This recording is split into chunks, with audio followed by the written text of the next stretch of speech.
Well, hello and welcome to this latest in my webinar series. This one, which is called Advanced Google Shopping Strategies for Better ROI.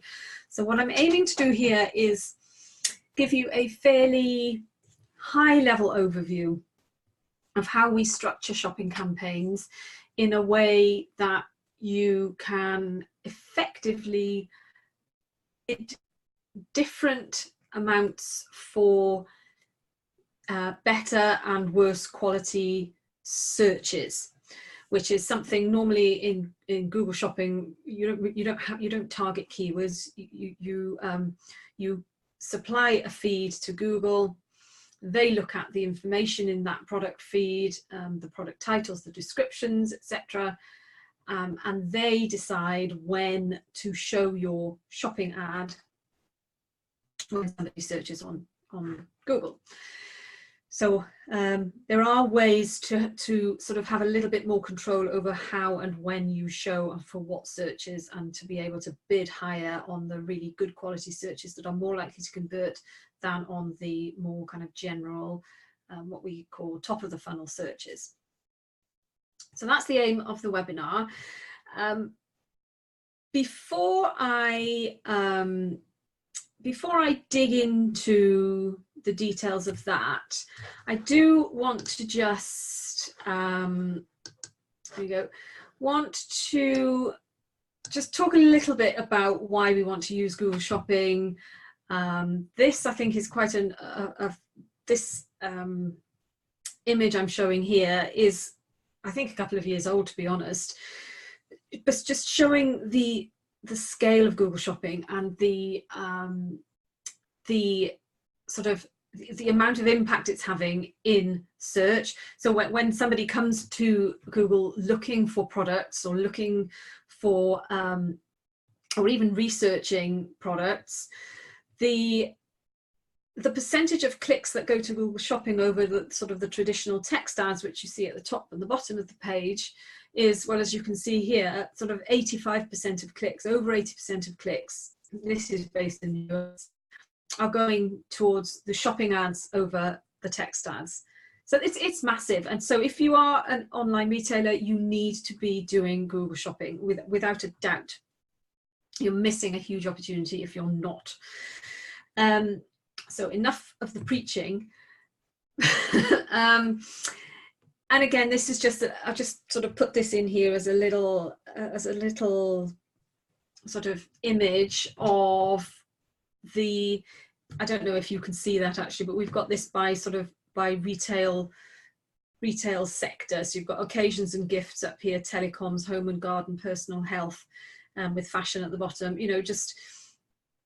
So for occasions and health, you've got over 77% of ad spend is going on Google Shopping, and only 22% of that is going to text ads. So, you know, home and garden, 86% of the ad spend for home and garden is for Google Shopping as opposed to text ads. So it's massive. You need to be doing Google Shopping. But before we go into the actual structure of a shopping campaign, I do want to touch on that this is just going to be, again, a brief, I'm not going to go into massive details here, but I just want to give you an idea of the things that you need to be aware of, because your product feed is the heart of your shopping campaigns. If your product feed is no good, if the quality of the data inside that feed is no good, then your shopping campaigns are really going to struggle and you're not going to get the best results that you want.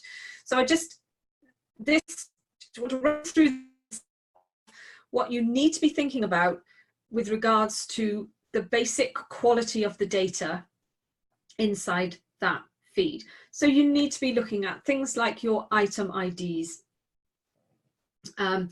So your SKUs, some people call this a SKU, but they need to be unique. So it's no good. I know in sort of a lot of e-commerce platforms won't let you enter item IDs that are different, but you know, you need to make sure that your item IDs in the feed are all unique, and that they are, but really for sort of just for consistency, you know, they need to be consistently formatted. You don't want you know, some that are 12 characters along with letters and numbers and and then others which are 3 characters. I mean, it's just, they just need to be unique, they need to be consistent. Your manufacturer's part numbers, okay, are they, if it's a product that is sort of more of a commoditized product, so it's something like vacuum parts, Hoover spares, you know, car parts, some electronics. Are your part numbers, do you have the right part number in? Does it match what the retailer provides for that part number? Because Google will look at this information and it will recognize that what they're supposed to be. So, you know, make sure your MPNs are as they should be and they match what the retailers have for particular products. Your pricing, it has to be your pricing has to be accurate. If you have price issues, pricing discrepancies between what's in your feed and what's in on your website, it will throw up errors in Google Merchant Center. Your products will be disapproved. If it's something that's always they're continually finding this, you'll end up having your feed completely suspended.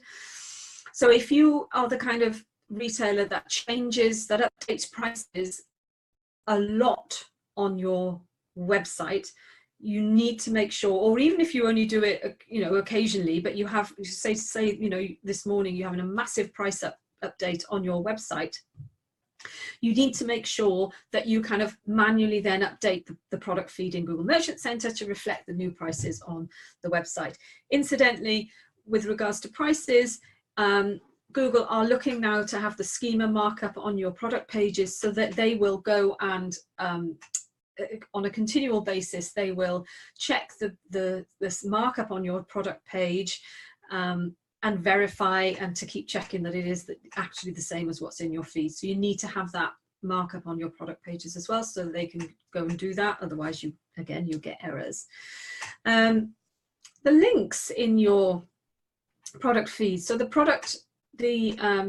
links to images as well as to the actual products, are they accurate? Are they up to date? Have you got have you got links in your feed which are out of date, which maybe you've updated a product, you've changed the URL of the product has changed, and it might be redirecting. So if somebody goes to the old URL, they get sent to the new one.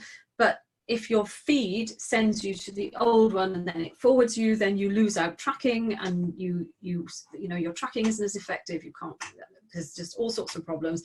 So make sure that your links are all accurate, up to date, and there aren't any errors, or aren't any. Well, I guess there would be products which are no longer in stock or no longer active on your site. Make sure they're no longer in your feed. You need to think about stock status. If you do have products that go out of stock, obviously if a product is not in stock, you're not eligible to show it on a Google Shopping ad. You can, if it's a pre-order product, you can, but if it's out of stock and unavailable for purchase on the website, you are not eligible to show it in a Google Shopping ad.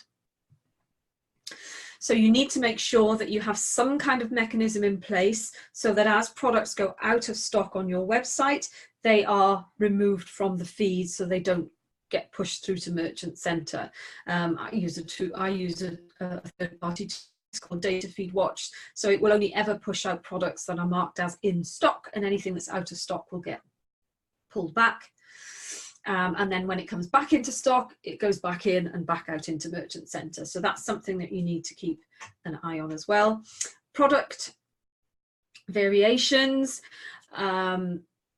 If you have a pair of trousers in 6 different sizes and 4 different colors, are you sending each of those variations as a separate product? Sometimes you want to do that, sometimes you don't. Sometimes you just want to send you know, a single product, the sort of top level product, if you like. So what's the one that jumps to mind? Spray paint.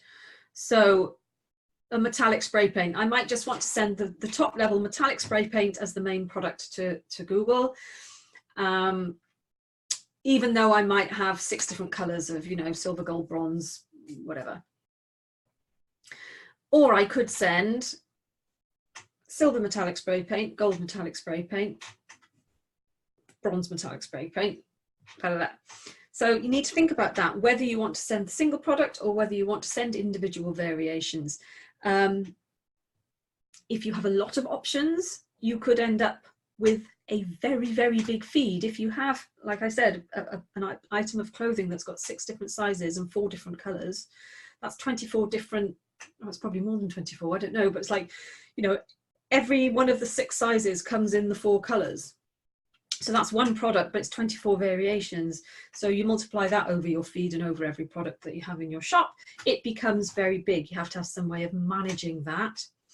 And if you are, make sure you're sending people to the right option. If they've searched for a pair of black trousers in size 12, they need to land on the black trousers in size 12, not on either a generic page or the black trousers in a size 16. So this is all something that you need to be aware of. Again, you know, when you land on a product variation page, can people see the other variations on that product page? Excuse me. So they know what's available apart from the one that they've landed on. You need to make sure your shipping and tax data is correct. Particularly for the US, where obviously you've got different sales taxes for different states. All that needs to be set up either in the feed itself or inside Merchant Center. Shipping data needs to be accurate. If it's not accurate, you'll get errors coming up in the feed, and again, it'll get disapproved. You'll get suspensions and all sorts of things if your shipping, actually, if your shipping and tax data is not set up properly. GTINs, so barcode numbers, and if they're available for your product, you need to make sure you've got them and that they are accurate. And you need to make sure that you're keeping an eye in the feed diagnostics tab to make sure you're not, that's probably the most common error we get, is GTIN errors, either where they're invalid or they're not recognized or they're not in the feed when they needed to be in the feed, because Google will recognize that that particular product matches this GTIN and it wants to see that GTIN. Custom labels. Custom labels are fantastic to sort of tag the specific products with specific information, so you can use custom labels to hide products might be the best sellers, the worst sellers, the most expensive, the lowest margins, the highest margins, the sale items. There's all sorts of different ways you can use custom labels, and you can use those custom labels within your shopping campaigns to actually structure the campaigns so that you can, inside a campaign, look and see, you know, structure it in such a way that you can see, these are all my sale products. I don't have as big a margin on these, so I need to make sure my bids aren't as high, or vice versa. You can also filter your shopping campaigns based on labels, so you can use them to build shopping campaigns which only have a small portion of your catalogue in that campaign, maybe bestsellers campaign, and you can just pull out specific products and have them in one shopping campaign on their own and have everything else in other campaigns. So think about how you might use custom labels. And well, basically, you know, complete data. Do you have everything in there that you need? If you are selling apparel, do you have all the necessary fields, the sizes, the colors, the material, sometimes the you know, whether it's adult, whether it's child, whether it's fire safe, and all these kinds of things. So you need to make sure you have all the data that you can possibly have in the feed, because the more data that you give to Google, the better job it can do of showing you up for the most relevant searches. You then need to think about optimizing your product feed, particularly your product titles, probably the most important part of your feed, because your product title says what the product is, allows Google to know what you want to show up for. So are your product titles relevant? Do they actually include keywords for your products? So, you know, if I'm selling a leather satchel, you know, if it's called an Oxford, you know, if the model number is an Oxford, it's no good just having a product title that says Oxford large, because that doesn't mean anything. It needs to say leather satchel, you know, large, say obviously Oxford, because that's something that's relevant to you. But you need to think about the keywords that people are going to be looking for and make sure that they are included in your titles. Now there is a blog post on our website. That bit.ly link there is a bit.ly/2TYYCCH will take you to that blog post, and it's really good. It's a really good kind of template, really, of which takes you through different categories of products, so apparel, electronics, and gives you a template of how to structure your product titles. So, you know, you might have brand, color, size, gender for particular things, but that's a really good blog post to go and have a look and make a note and look and see how you're structuring your product titles. Again, with this, feed management platforms. So if you don't want all these keywords and really long product titles on your website, you can use a feed management platform to dynamically edit those titles before it pushes it through to Google Merchant Center. So Google sees a different product title than is actually on your website. So it's something to consider if it's not an option to kind of update your actual product titles on the website.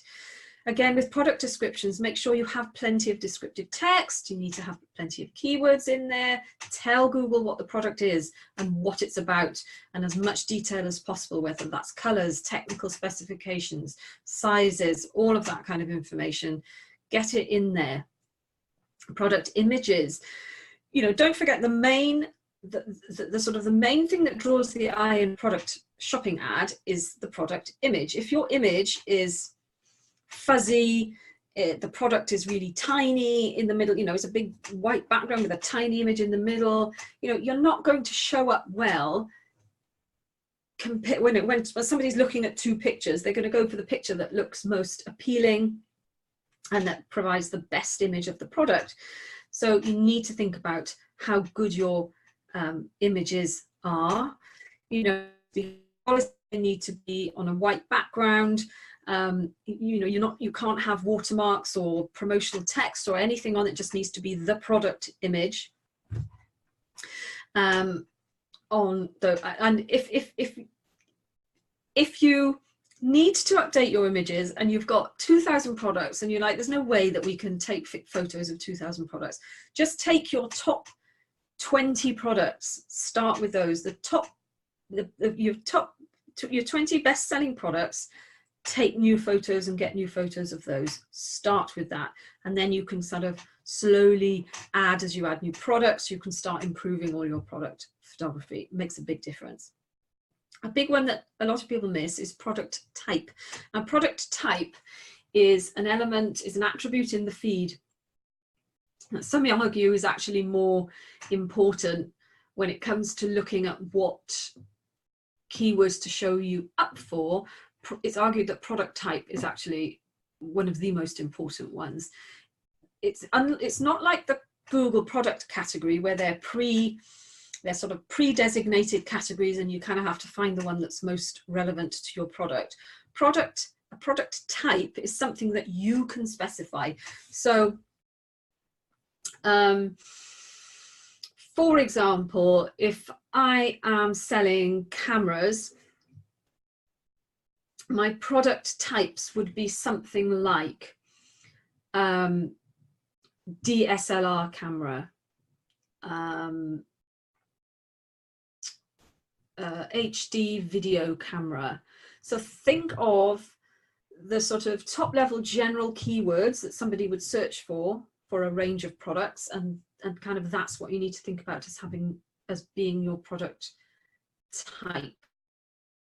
So I hope that makes sense.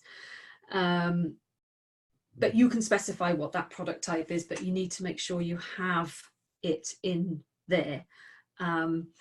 Just as another example, for a florist that I've done some work with, we, of course, you know, a florist, when you're buying online, one bunch of flowers could be for a birthday, an anniversary, you know, a get well, whatever. But we started using the product type field. But, you know, most people search for flowers, they're looking for birthday flowers or sympathy flowers. So we started using the product type to specify certain occasions. So for example, the particular one we used it for was sympathy flowers. And it made a massive difference to the number of searches and the number of conversions we were getting for the sympathy sort of the wreaths and the coffin sort of sprays and that kind of thing, because we just simply added sympathy flowers or funeral flowers into that product type. So think about that, and try and get the most relevant keyword based product type you can for each of your products. So that's just talking about the feed and the quality of your feed. And so now I want to get into kind of the nitty-gritty of really what I wanted to talk about with this webinar, which is how to actually sculpt or structure your shopping campaign so that you can decide what searches you show up for specific campaigns. So call this the low, medium, high strategy. When you think about how people search for something on Google, they are, at the beginning, I want to take up running. I'm just gonna search for running shoes because I know absolutely nothing about running shoes. I'm just like, I don't know, I need to know what's out there. So I search for running shoes. So if I'm just searching for running shoes, that's very low intent, as we call it. It's not very relevant. You know, I could be looking for, I don't know, running shoes for myself, for a partner, for my children. I don't know, it could be anybody. If I start searching for something like women's running shoes size 5, then we're getting far more relevant. There's far more intent in that search. You know, I clearly know what I'm looking for. So I'm more likely to buy entering a search like that than I am just generic running shoes. Take it one step further. If I'm searching for ASICS women's GT1000 running shoes size 5, I know exactly what I want. And there's a very, very, very good chance that when I find the right ones, I will buy them because that's what I'm looking for. So this is what we call the kind of the funnel. We call it a funnel because it looks like a funnel. So top of funnel is these more broad searches, the running shoes, and the bottom of the funnel, which is where people are going to buy, is that sort of ASICS GT1000 running shoes. So these are the different buyer intent. The sort of the buyer intent goes from very low at the top to very high at the bottom. The search for ASICS women's GT1000 running shoes size 5 is worth a lot more to me as a retailer of running shoes than just running shoes. So I want to put a higher bid on that search at the bottom than I do on the more generic one at the top. Traditional shopping campaigns, you just put your products in the campaign, off it goes, that's it. You have no control. You'll be bidding exactly the same amount on running shoes as you are on the GT1000 running shoes search. So it's very difficult to get a really good ROI when you're kind of spending a lot of money on these general terms, when you really want to focus on these more narrow more specific searches. Okay.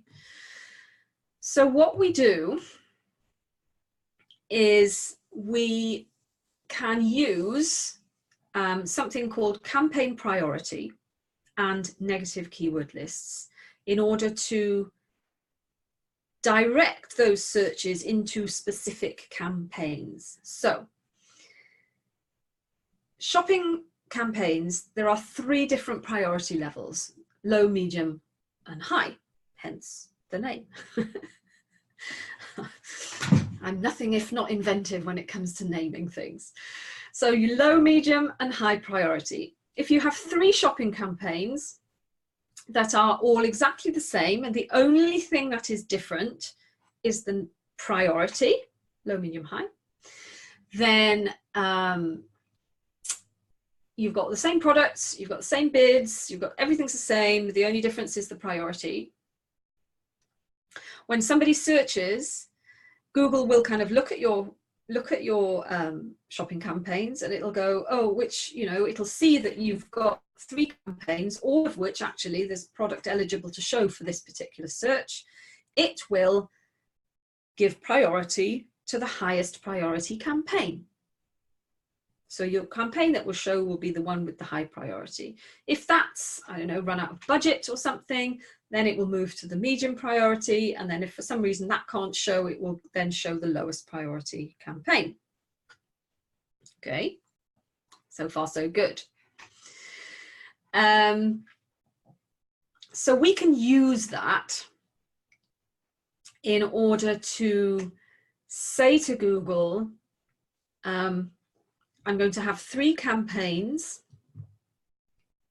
When somebody searches for running shoes, I want you to show the ad from this campaign, which has the lowest bid.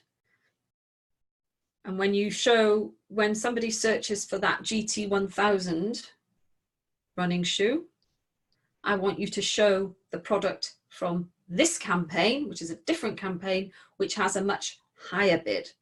So how do we do that? How do we tell, you know, if you've got all 3, they're all exactly the same and just high, medium, and low priority, it will just show the one with the high priority, and that's that. And whether it's the running shoes or GT1000 running shoes search, it'll just show the same one.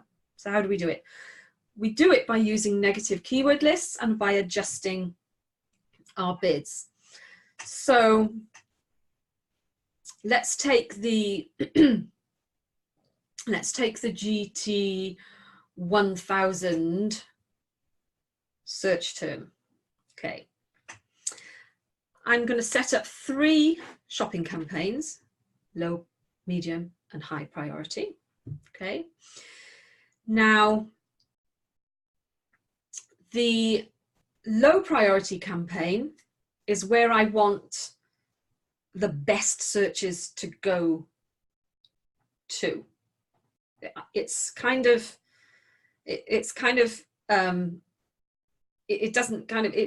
goes against what you'd think, because you'd think that you'd want your best searches to go to a high priority campaign, but it doesn't quite work like that.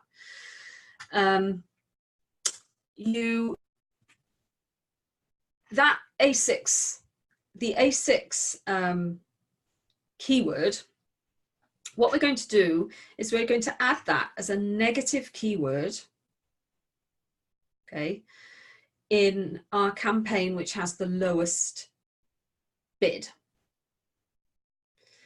And that campaign will have the highest priority. Okay, stay with me.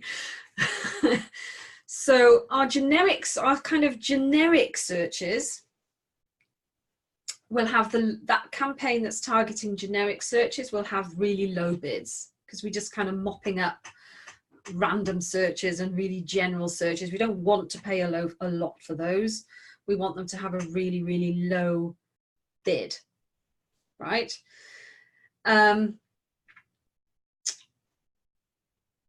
But so any keyword or any search term that is product related or brand related.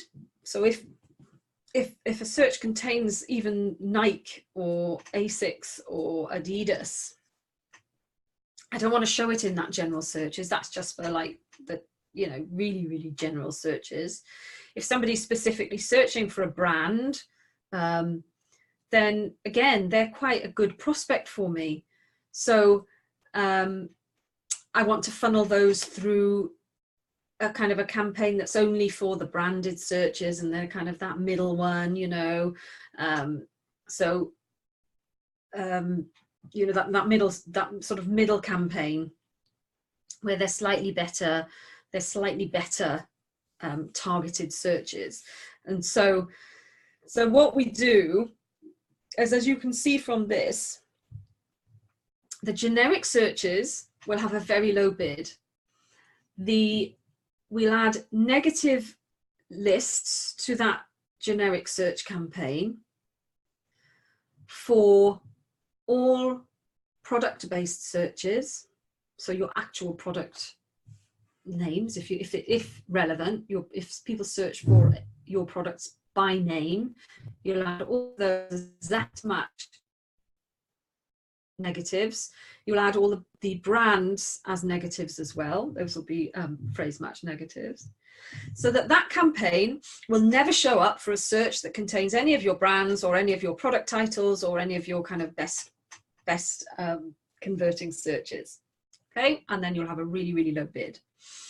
The middle campaign, we only want that one to show up for brand related searches. Okay, you know, if you're searching for Nike, Adidas, whatever, we want those to go through that middle campaign because we want a sort of a higher bid on that one. So that one goes, so that campaign is set to a medium priority. It has a high bid. And then the negative keywords we have in that one are just the product related and the very high, like I said, the A6 GT1000 size 5. Those type of searches will be negatived out of that campaign. So that will just kind of pull in all the general, you know, Nike running shoes, Nike ladies running shoes, that kind of thing. And that will go through the middle campaign. The next campaign, which will have the highest bid, will only show for product title-based searches, and once you have enough data, your sort of best converting searches. It will have a very high bid.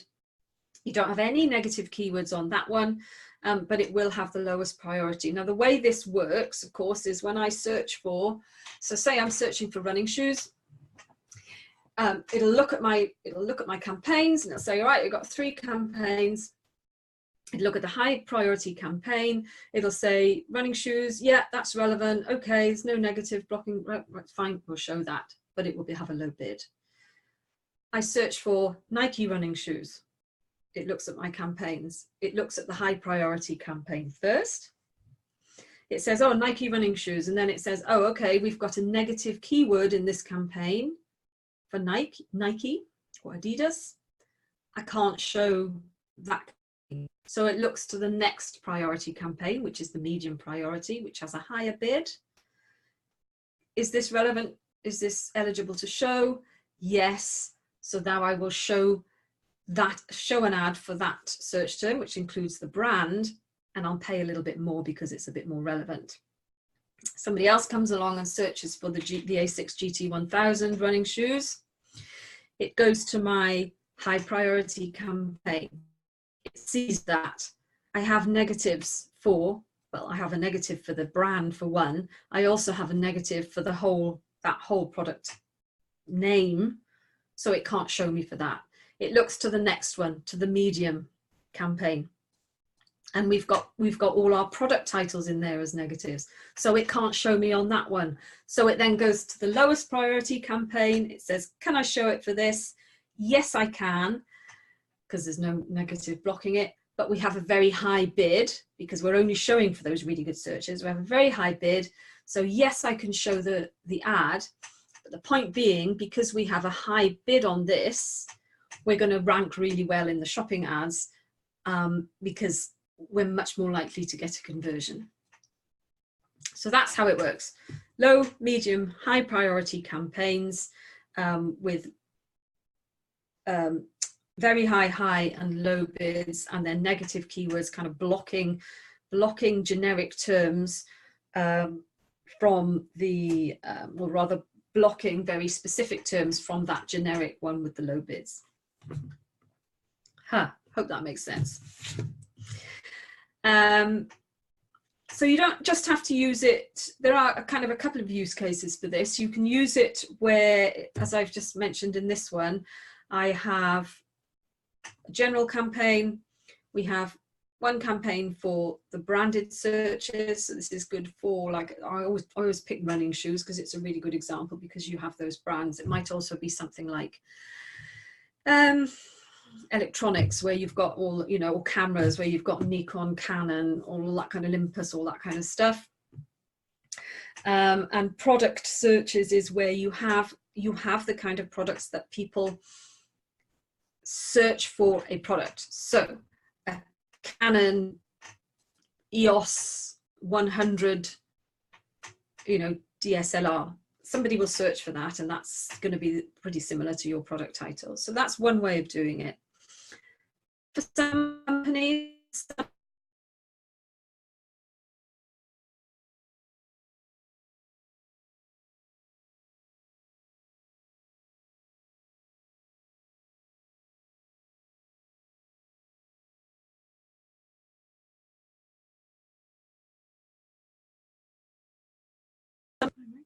okay, hang on, test mic. Are we testing? Testing. Yep. Okay, well, hopefully everybody can still hear me. Hopefully. Okay, we'll carry on. Where was I? Right, okay, yes. some kind of products don't suit that kind of search because there's too many different ways that somebody can search for your product, for a product. So what we tend to do with that would be to have one campaign that targets the generic searches, one campaign that would target the brand searches, and then another campaign that would target the top converting searches. So you need data to do this. Obviously, you need to know what searches convert the best for you previously, and then that one turns into your top kind of your top bid campaign. And so once you say, you know, you've got search terms which say, well, this has had, you know, we've had 5+ conversions on this search term. It's a really good search term. Let's whack that in and push that through a top converting searches campaign where we can put a higher bid and get more orders for that search term. You don't have to use 3 campaigns. You can use 2. And so like in this example here, you can just have one for generic searches and one for your branded searches. So just like split it that way. You could potentially just have generic searches and top converting searches as well. It all depends how much traffic you've got, what kind of products you've got. If you've already got shopping campaigns running and have had for a while, you know, it's really useful to look at your search term reports and to sort of break it down into what's converted, what hasn't, what kind of ROI you get. The conversion, look for the search terms that get the highest ROI and push those into the top campaigns. So does it work? Yes, it does. This is just an example from one client that I kind of swapped over, as you can see here. So the cost, this is for a month. The cost, they spent almost $4,000 for 555 conversions with a return on ad spend of 401%. So, which is still, that's you know, most retailers will be happy with a 4-to-1 return on ad spend. So that's a good result. But after we implemented this structure, and so we're able to bid more effectively on all those different search terms, the cost dropped to just over $1,200 for over 600 conversions, and the return on ad spend was almost 1,800%. So, you know, this really does work. You have to think about it a little bit beforehand and how you're going to structure those 2 or 3 campaigns. But it really does. It really does work, and will definitely give you better results. Just some final things to think about.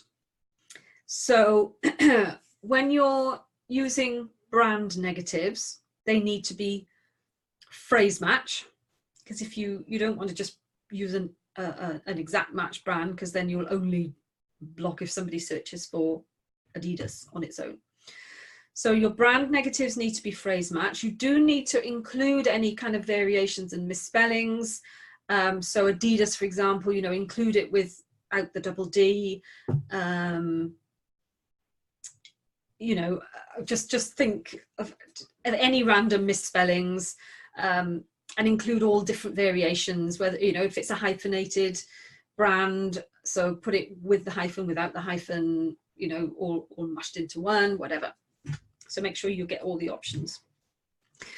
Your top converting searches, your top converting negatives, sorry, and your product negatives, this applies to both of those, need to be exact match, because it's the exact search term that you want to sort of block from the cheap campaigns and push through to your priority campaigns.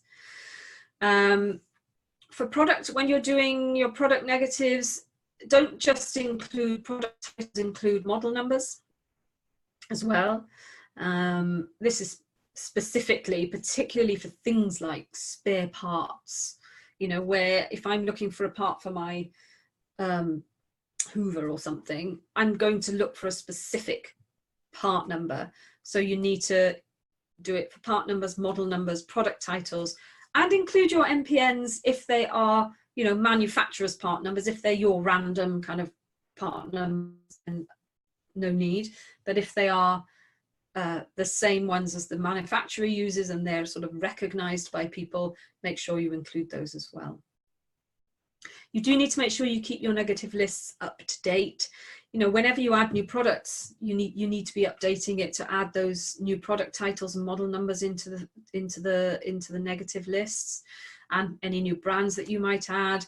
You know, with your top converting searches, you'll be having new search terms, new searches that convert every kind of month. So at least monthly, you need to go through, run a report, make sure you've discovered any new terms that you need to add, and add those into your negative lists. But the biggest one I'd say would be to double check your campaign priorities. So even now, I still have to go to, I've got like a little spreadsheet, and I just have to sort of sense check and double check and make sure that I have the right priority with the right bid, with the right set of negative keyword lists, because it's really, really easy to kind of get it the wrong way around, or to forget to set one of the campaign priorities. And then you'll end up having all sorts of, it'll just be a mess, and you'll end up with all sorts of traffic going to all sorts of campaigns, and it's not going to get you the results you want.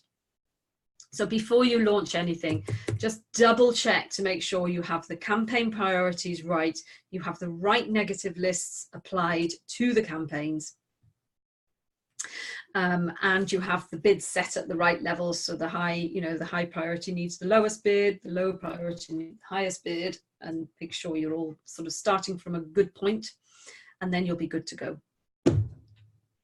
So I know that's a lot to take in, and I hope that makes sense. If you if you have any questions, please kind of post a comment below the video. I'll put this replay up on YouTube, so that if you have any questions, obviously you can post a question there, and I will do my best to get back to you as soon as I can. But I know it sounds kind of quite complicated, but even if you just do it in the most basic term with 2 campaigns and target, you know, pull out your best converting search terms and have those funneled into another campaign where you can, you know, bid higher to get more sort of conversions, then you really will, I think, see a difference. If you want any help, obviously, with your campaigns, or if you want any help setting this up, then please reach out. Don't have a phone number on here. Just visit eliteecommercemarketing.com.